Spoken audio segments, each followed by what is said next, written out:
Something that said, take a look at what happened.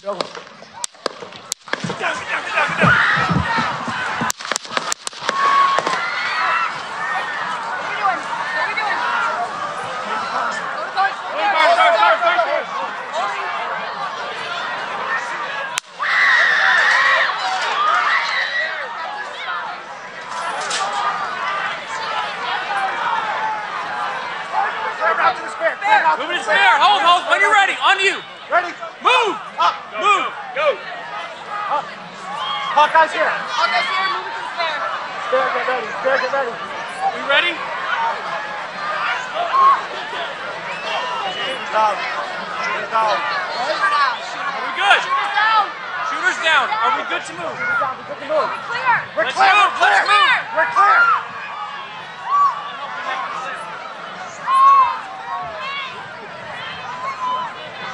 Come on. Let me get my shoes. I got you, sir.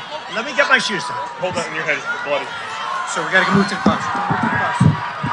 Let me get my shoes. Okay. My shoes down. My shoes. Watch out. Wait.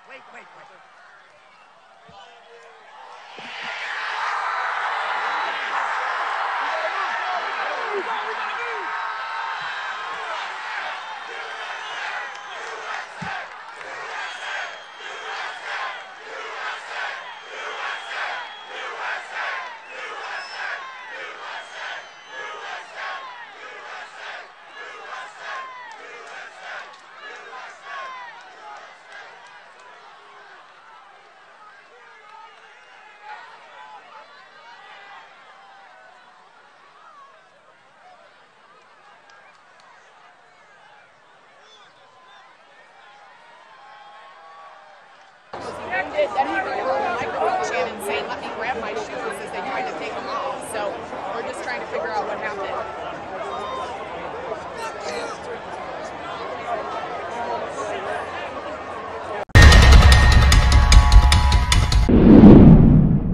America के former president Donald Trump पर जानलेवा हमला करने वाले शख्स को मार दिया गया है। अब ये कभी पता नहीं चल पाएगा कि इस हमले के पीछे की साजिश क्या थी। मई में स्लोवाकिया के प्रधानमंत्री रॉबर्ट फिको की हत्या की कोशिश हुई थी। अब ट्रंप के ऊपर हमला हुआ है। मतलब 1963 से लेकर 2024 तक अमेरिका बिल्कुल नहीं बदला। ट्रंप काफी लकी रहे। दोस्तों, अमेरिका के फॉर्मर प्रेसिडेंट डोनाल्ड ट्रंप पर एक चुनावी रैली में गोलीबारी के बाद अमेरिकी सीक्रेट सर्विस ने एक बयान जारी किया है। इस बयान में बताया गया है कि हमलावर ने रैली की जगह से बाहर एक ऊंची जगह से मंच की तरफ कई राउंड फायर करे। इस बयान में यह भी कहा गया है कि हमलावर ने रैली में मौजूद लोगों में से एक शख्स को भी मार दिया है और 2 लोग संजीदा तौर से जख्मी हैं।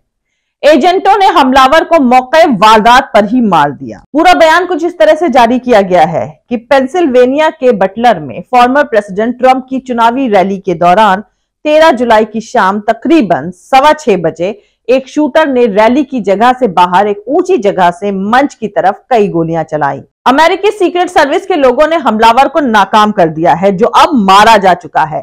फिलहाल इस वारदात की जांच करी जा रही है और सीक्रेट सर्विस ने FBI को इन्फॉर्म कर दिया है। दोस्तों, ट्रंप पर जानलेवा हमला अमेरिका के गन कल्चर से भी जुड़ा हुआ है। अमेरिका में गन कल्चर एक भयानक बीमारी की तरह है। दोस्तों, कुछ साल पहले सिडनी मॉर्निंग हेराल्ड में पब्लिश एक आर्टिकल में माइकल पॉस्को ने लिखा था कि अमेरिका इस हद तक इमैच्योर सोसाइटी है जिसे गन्स यानी बंदूकों से खेलने की इजाजत नहीं मिलनी चाहिए। उसने अपने ब्रूट वेस्ट की माइथोलॉजी को कभी नहीं छोड़ा है। अमेरिकन्स अभी भी अपनी अदालतों का इस्तेमाल लोगों को मारने के लिए करते हैं, जिसका एक मैसेज सोसाइटी में जाता है। वो एक ऐसा मुल्क है जो जिंदगी से ज्यादा प्रॉपर्टी की वैल्यू समझता है।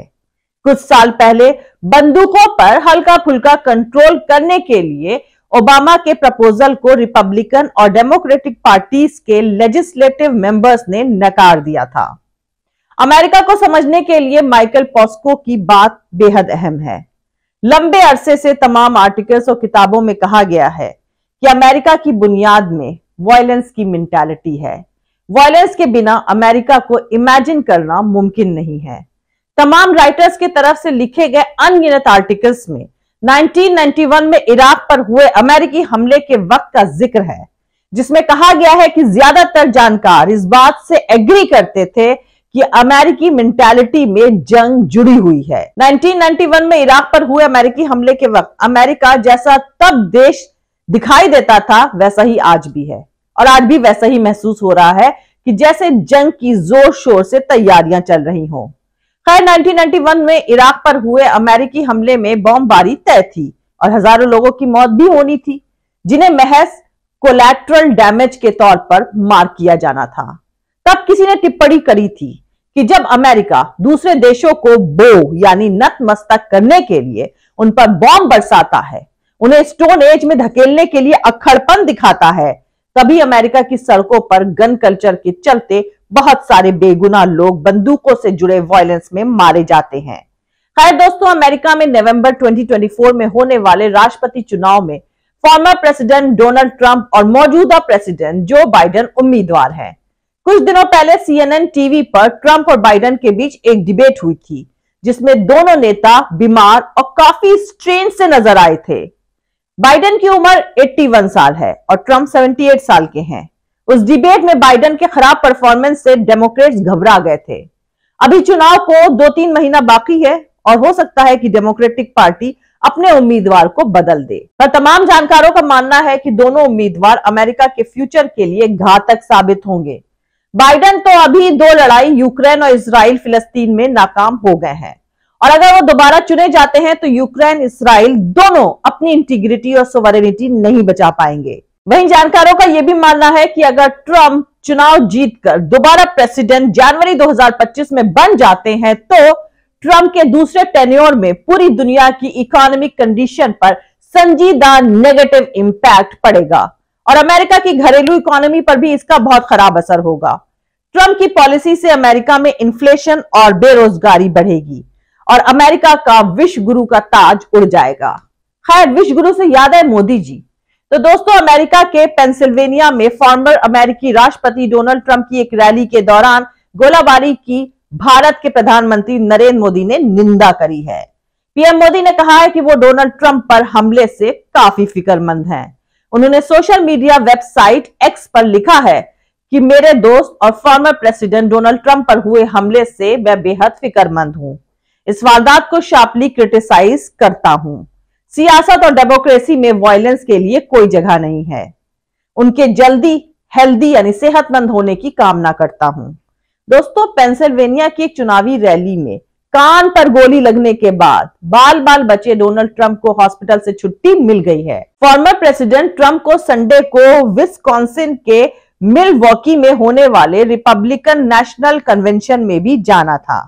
उनके चुनावी कैंपेन की टीम ने साफ किया है कि वो शेड्यूल के मुताबिक मिलवॉकी जाएंगे। उनको कन्वेंशन में रिपब्लिकन पार्टी का राष्ट्रपति पद के लिए ऑफिशियल उम्मीदवार डिक्लेयर किया जाना है। मंडे से शुरू हो रहे इस कन्वेंशन में ट्रंप के अपने वाइस प्रेसिडेंट पद के उम्मीदवार को भी चुनना है।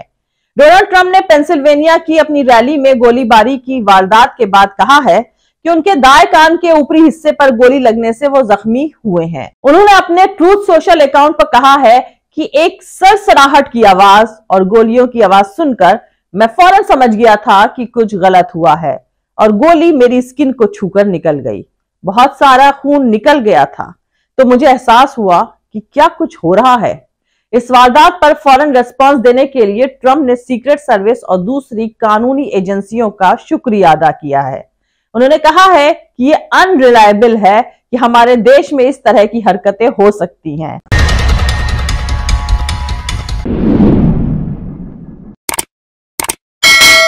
खैर, इनक्रेडिबल सियासी तमाशे को यही खत्म करते हैं।